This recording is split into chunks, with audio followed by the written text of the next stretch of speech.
Welcome back to the last hashtag vlog of the year. We're at the last LQE, we're in Bucharest, and big boy Ryan is up for the last LQE. Run us through why it's so important. Okay, so I'm currently ranked 23rd in the world, and top 16 needs to make grand finals. You might think it's a big task, but I need to move up 7 or 8 places, but because of the points difference, it's only 200 points difference, and I've got an LQE, I've got pretty much an event ahead of the other people in front of me. So if I make the most of this and progress far in the tournament, I should guarantee well, not guarantee, but I should be placed in the top 16 going into playoffs. And yeah, I'm motivated. Took a break from the game, and yeah, I feel rejuvenated, motivated. Yeah, I'm excited to play. Ready to go. So we got Maxi VIP in the first one. Yeah. We'll run you through the team, and then we should be getting started in a little bit. So hopefully we can get it top 4. Let's go. Let's get it, man. Go on then, Ryan. Run us through the squad. I start off with this formation to get everyone on full cam apart from Ronaldo. Running 4-2-3-1, but Hullet left back, which is a bit obscure, but he's been working defending crosses. Got my bench, super subs Bale, Messi, and Aubameyang, also Pollock, Scotty P, just in case, you know. And then Invincibles on the reserves, of course.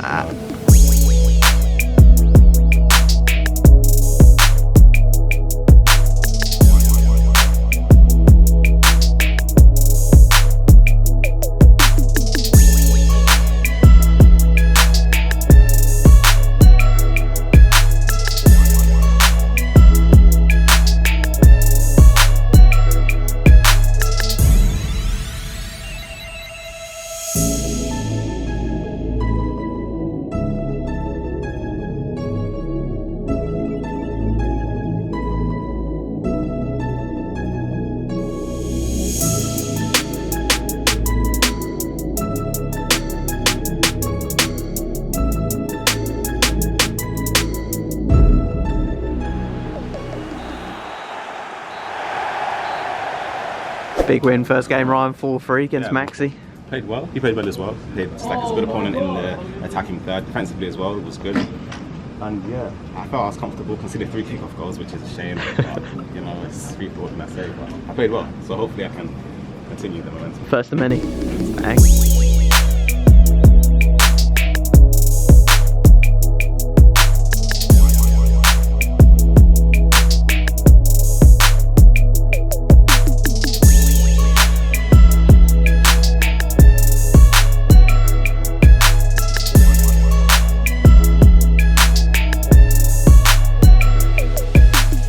I can't score a penalty.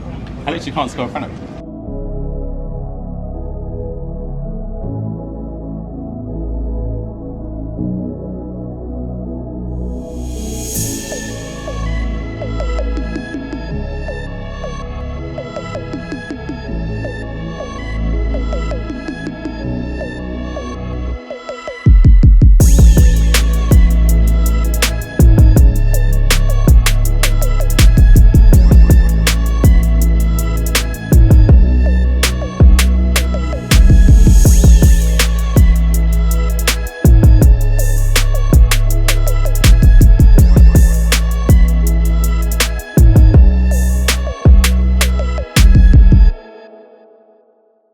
So, big round 2 for you, 8-3 against Jazz. I was warming up against him, so it's typical that we play, but he actually beat me in warm-ups twice.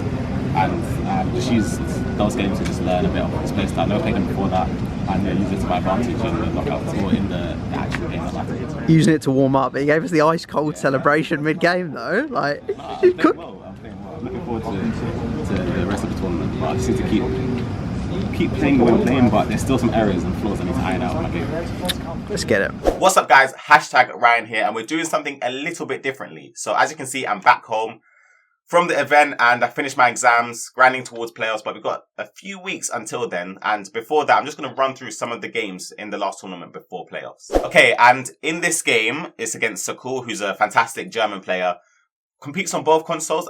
I'm sure he started on PlayStation. I might be wrong or started on Xbox this year and transferred to the other console. But nonetheless, he made it this far. We're both 2-0, as I mentioned. And yeah, this game for both of us is very, very important because 3 wins puts you through to the knockout stages and you get bonus points. So, which helps moving us up the leaderboard for the Global Series rankings, which both of us competing for the grand final spot. And honestly, I've never played Sakul. I know he's a top player, but I've never had the opportunity to play him. And you'll see here that it's the 60th minute, 2-1. Luka Modric bags a fantastic goal for me because I just waited to see where he would move his goalkeeper. But Sakul was a fantastic player. Defensively, I remember this game I was quite bad. This game and another game you'll see later on, defensively, I always remember that there was a lot of flaws. And it's something that I needed to work on for the upcoming tournaments, especially for playoffs. I need to get that out of my game. I seem to manage defend in situations where it's not the best option. But nonetheless, Modric, again, as I mentioned, fantastic. Into the back post and Big Virgil Daddy Dyke, as I'm going to call him, wins the header, puts us 3-1 up. And yeah, look at him. Lovely, man. All four of them going up to the camera. Legends. And yeah, as I mentioned, it was a close game. 60th minute, it was 2-1. And then the floodgates just opened. It was a composed finish from CR7 as I go 1-on-1. Again, waiting for him to commit his goalkeeper and then shoot to the opposing corner. And again, this game, Luka Modric stems the attack. I think this is the goal, which is a fantastic build-up play, because these are the goals that I like to see, because I'm waiting for Lionel Messi's back post run and he slots at bottom corner. What am I watching? Am I watching Dosseri or Dax? Oh, brilliant gameplay, man. But yeah, it's good to review my gameplay. Honestly, this is the first time this year I've actually watched back any game or any highlights from a tournament from myself. It's a bit weird, but I knew that Sakul is a top player. I've seen him come back from deficits where the game is pretty much over. So I knew that I needed to push the initiative. I needed to carry on going for extra goals rather than sit deep, which has been a problem for me throughout the tournament. And as I mentioned that, I commit manually. And Varane, somehow, I don't even know how, I managed to move him in the right position. It is fortunate. And you knew from when things like that happen, the luck of the Irish, you knew that it's a defining moment in that game. Because if that happens against me, my head's gone. And I knew Sakul was frustrated after that. He started lunging into tackles, committing a lot of players forward because he knew that he needed to I guess, shorten the deficit quite quickly. And I manipulate the situation. Another cross, CR7, which makes it 7-2 on the 31st minute. To me, I know Sakul's a good player, but 5 goals up and he's got about, 70 minutes or so? That should be game over. And I managed to defend quite well there and break on the attack. Lionel Messi through ball to Cristiano Ronaldo. As you can see, I'm turning defensive attack quite quickly against Sakul. He's a top player, but as I mentioned, when the deficit is that large, you have to commit players forward. So it's just one of those things. But I knew that winning that game would advance me to 3-0, and I was extremely motivated. But yeah. Hold on. Is that hashtag Ryan the Body Snatcher? There he is. 3-0. I think I've got Tex. I think he beat Rafsu, I'm not sure. But just these games, I want to use to test out new formations, new tactics, new players, and see if they're good enough to get into the team for the knockout stages. So into the knockouts. Here we go. Tex. Ryan next. More importantly, in a 1v1 in creative mode on Fortnite, who wins more? I'm one of the best Fortnite players in the world, let alone FIFA. Imagine me and you guys, hashtag I'd put them both in a box, the same box, in a trap box, both of them.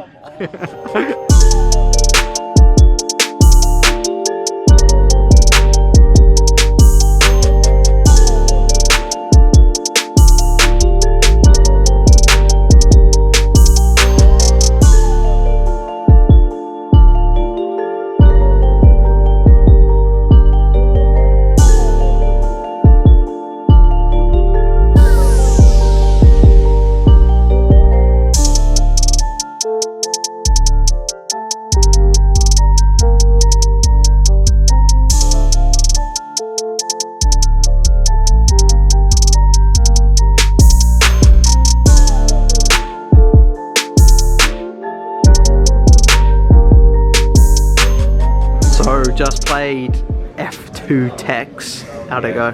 Lost. Had a chance to come back in the game and I missed the penalty. But yeah, he deserves to win overall. No shame losing against number 1 in the world, but I should do better than that. That's easily the worst I've played this whole tournament so far. So yeah, I just need to pick it back up. Yeah, last round, got some knockouts. Yeah, got Rafsu in the last round, so we'll see what happens. He's a top player, so we'll see how it goes.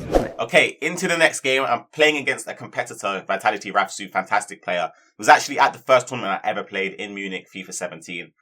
And yeah, I got the better of him there. Hopefully I can get the better of him in this game as well. But we're both competing for that grand final spot. There's a few spots up for grabs. Most of them have been cemented by the big differential points gap between some of the players. But yeah, I gave away a penalty here. And to me, that's not a penalty, but justice served and Van der Sar saves it, stretching high to put it over the bar. And yeah, as I mentioned, this game again is very important. This tournament was filled with players that need points to push forward for a grand final spot, and they need to advance far into the competition.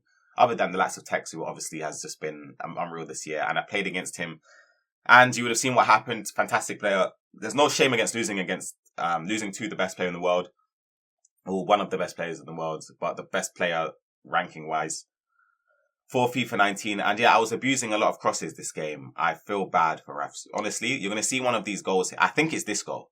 Luka Modric picks it up, right? His goalkeeper comes and he just misses that's why I don't use De Gea. Honestly, like I just don't use him because of things like that.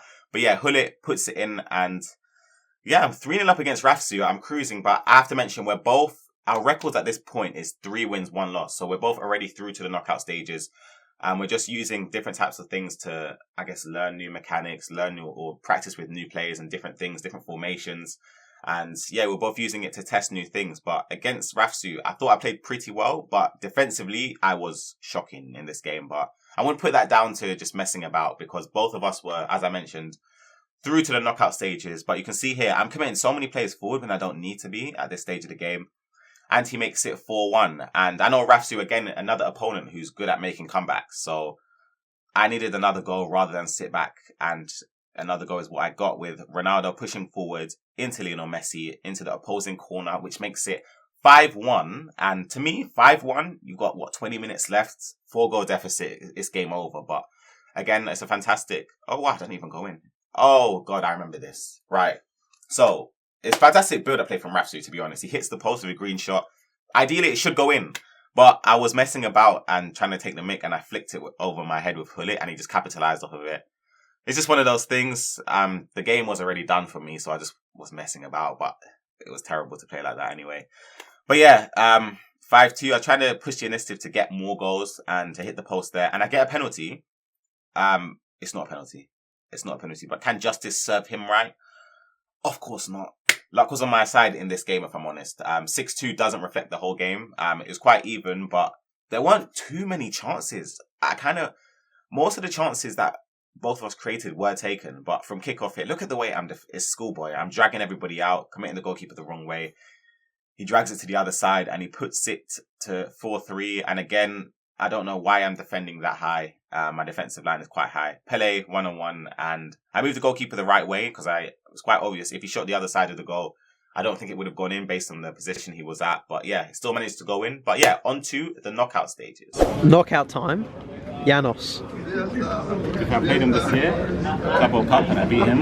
But it was a best of 1. Doesn't really mean too much, but I've got to win this game. Literally, this is a must-win game. If I don't win this game, it comes down to playoffs. But if I win it, literally, grand finals is in my hands. Okay, so my quarter-final game is against Janos. Fantastic, fantastic player. One of the idols in the FIFA scene for me. He's just a fantastic professional and FIFA player. And I knew that if I conceded the first goal, I'm going to have to chase the game. And what do? I concede 7 minutes in, gave the ball away sloppily from kickoff. And from then on, against someone like Rafsu, you literally have to chase the game because he keeps possession very well. He's very composed on the offense and defense. And it was a tough ask. And he gets a goal here where I'm not even going to say too much about it, but it's frustrating because I feel like I cut the lane, but my player didn't really do enough to get the interception off. And this attack, it's the 87th minute. I needed a goal to go into the second leg just to give me that glimmer of hope. And I worked a good opportunity here with Zlatan Ibrahimovic over to Messi. Used a bit of intricate dribbling and just trying to lure his defenders out. You can see that he's very structured in defense. But Lionel Messi manages to put that into the top corner. Fantastic finesse shot. And yeah, as you can see, Janos is keeping the ball well. Very, very well in defense. But he makes a mistake here. Luka Modric over to Neymar. And I snapshot it. I don't know if I could have taken a touch. As I mentioned, this is the first time I've seen this game. When hindsight is a powerful thing. And yeah, I crossed the ball in. Cristiano Ronaldo, Green, Schmeichel saves it and he catches it as well. And this game was so painful. I feel like I created a lot of chances to see the game up. But as I mentioned, giving away that goal early on and then having to chase the game, it was just annoying. And then I hit the bar with Neymar. It's like, I do so much right. And then he counters. Fantastic counter attack. I really can't do much here. Van der Sar comes out. I commit him anyway. could have done better. It's like there's not really an animation in the game to stop or to predict where your opponent will pass across. But yeah, Mbappe puts us back in the game. 81st minute, 3-2 against Llanos. It's their fault. And he's kept the ball 90th minute and he's kicked it out here. And my heart was racing. But I mentioned Luka Modric, the man for the big occasion. I wait to it for him to commit his goalkeeper. And I put it into the far corner. And my players, when I mean my players died for that badge out there, right? All of them were warriors. You can see by the stamina bar. Look at Mbappe's stamina compared to Messi. My players were on their last legs. They were dying. And he scores, again, the similar goal to the Ronaldo one with Pele. And I don't know how you can stop it. Like, I intercepted the ball, couldn't change cursor. It is what it is, though. It's just one of those things. And my players were so tired, as I mentioned. And he puts it through 5-3. And you think, yeah, game over, right? But no. Luka Modric, again, starts off the attack. Fantastic dribbling. Over to Rutil, back to Modric. Ibra to Bale, and I use his right foot and swivel it into the corner. Now there's 9 minutes to go, right? Surely there's another chance coming, because I know Llanos is good at keeping the ball, but there's going to be another chance in this game. So we have Ronaldo on the ball here, over to Lionel Messi, Ibrahimovic, the stamina bar's low, Van Dijk! He missed! Van Dijk missed! And that, oh my God, when I look back at it, that's the chance, right? Maybe I could have fake shot just to get a bit more, get his momentum quite steady and his center of gravity just perfect for me to place that ball into the bottom corner. But wasn't meant to me. Good game to Llanos. He's a fantastic player. I was heartbroken. Still am, because it was a fantastic opportunity. And I believe I could have gone the whole way. Just one of those things, and you live and you learn. So on to the playoffs. So I'm currently ranked 19th in the world going into playoffs. Harry and Shuri are both ranked 28th and 29th respectively. So all in and around that, I guess, that threshold where people are pushing for that grand final spot. And I believe we're all good enough to do so. But we're going to be grinding hard at the HQ, making sure we're in the best position to do so, as I mentioned. And yeah, I'm looking forward to the playoffs. I believe in the team, and I believe we can do some damage there. But yeah, let us know in the comment section down below if you enjoyed commentary like this. And yeah, until next time, I'll see you very soon. And don't forget to hashtag it.